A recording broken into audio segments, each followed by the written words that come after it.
Welcome to the Utah Golf Reround Show, presented to you by the Utah Section PGA. In this episode, we are bringing you all of the action from the 90th Siegfried & Jensen Utah Open at Riverside Country Club. We sent our junior reporter to hang out with the sponsors, as well as Utah's professional and amateur golfers.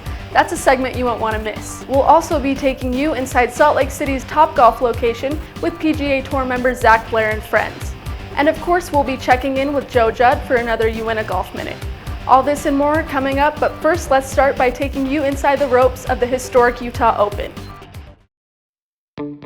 The Siegfried & Jensen Utah Open made a significant turning point in its 90-year run when the Utah Section PGA took over the championship in the year 2000. Since then, the Utah Open has become the country's biggest state open, just as the section's executives designed it to be. One of the most popular events of the week is the Special Olympics Utah Short Game Challenge, where local media celebrities partner with Special Olympics athletes in a 9-hole chip and putt competition. Staging 8 Pro-Ams in 4 days and a highly competitive 54-hole tournament with a $21,000 first-place purse are the fruits of countless efforts from the section members, staff, sponsors, and volunteers. The Utah Open was highlighted by a $45,000 donation to Special Olympics Utah to cap off a fun-filled week. Our junior reporter, Warren Fisher, spent an exciting afternoon at one of Utah Open's 8 Pro-Ams. Now let's check in with Warren from the 18th tee at Riverside Country Club. What's it like playing with a PGA professional? It's fantastic. Shows you how really good they are. A lot of fun. You really get to measure your game against, how they're doing, so you can kind of see where you're at and where you need to improve. Sometimes it's intimidating, but it gives me a great perspective on how they hit the ball. It's awesome. They're really good, and I am very bad. Oh, it's fantastic. It's a lot of fun. They give you a lot of good tips, and it's real helpful. Helps you relax while you golf. It is intimidating. Well, our PGA Pro has been really serious today, so we've been trying to lighten him up, keep him light so he can hit all those birdies that he's hit hole after hole. Outstanding. It is an amazing experience watching him hit it this far from the pin on almost every approach shot. You know what? It's awesome. Our pro is really good. Knows how to putt and helps us when we need help. It's awesome. It's awesome because you watch them hit, and then you try to imitate it, and you can't. And you get to play from wherever their good ball goes. It's a lot of fun. We're playing with a really good pro this year, or this Pro-Am. He's going to win. He told me, and I believe him. Yeah, you don't realize how bad you are until you play with someone who's very good. What's it going to take to win the Utah Open? I need to be about 5 years younger and hit the ball about 30 yards further. I'll have a chance. I don't have either one of those. Probably, I'd say about 18 under par.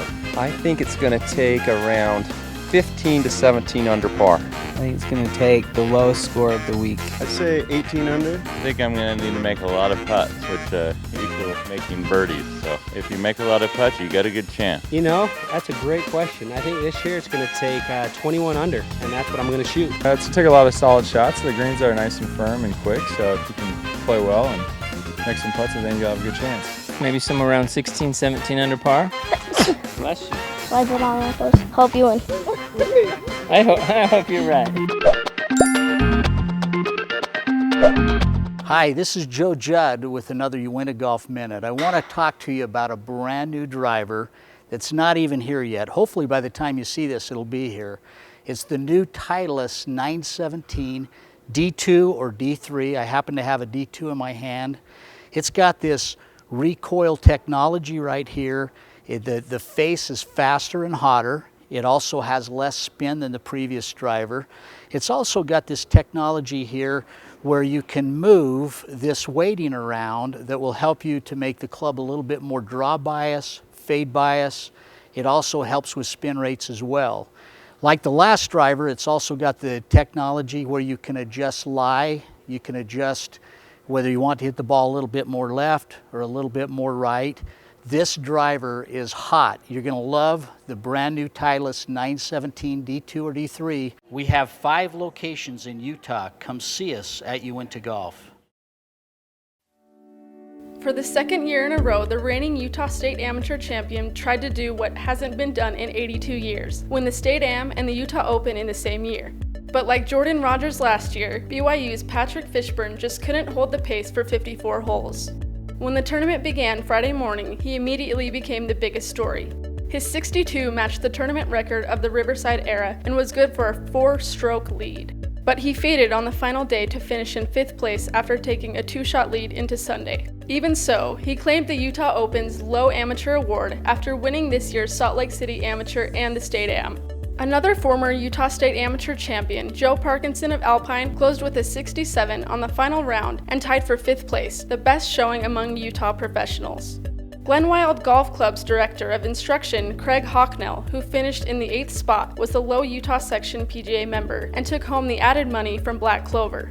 Steve Schneider was the only senior player who made the cut, tying for 44th and claiming the top senior purse. But it was Colorado pro Zakai Brown who grabbed the 90th Utah Open trophy and the $21,000 champion's check. The Utah Open win was his 5th of the year and 14th of his pro career, which he hopes will soon lead to the Web.com tour. Salt Lake City's TopGolf location has been a big hit in Utah, bringing out everybody from athletes to families. Let's check out what all the excitement is about in this segment of Say What. Is this on? This is Zach Blair out here at TopGolf. Air ball! Air ball! Thumbs up! That's big. 8 points. 8 points. I'm off to a good start. Oh my God! 10-pointer ace.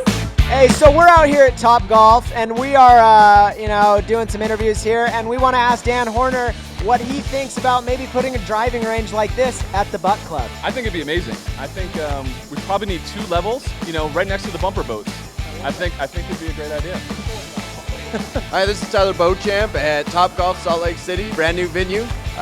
This is a brand new way to play golf and new technology, new ways to introduce everybody out to the sport of golf.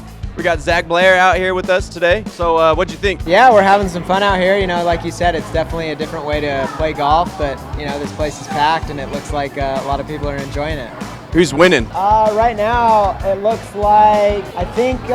your score is 66. Oh, then I'm winning. Yeah. All right, good. Well, I'm glad that you're winning. Just heads up, we've got a lot of other opportunities for you guys to come out and play. Kids, families, so make sure to bring out everybody else that you can. For sure, we'll definitely be back out. All right, sounds good. Cut! Thanks for joining us in this episode's coverage of the 2016 Sigfrid and Jensen Utah Open. As fall is approaching, we'll return again soon recapping some of Utah's Summer Golf Championships. I'm Marquis McLean, and this is the Utah Golf Reround Show, brought to you right in your email by the Utah Section PGA. We'll see you next month, and remember, just click play.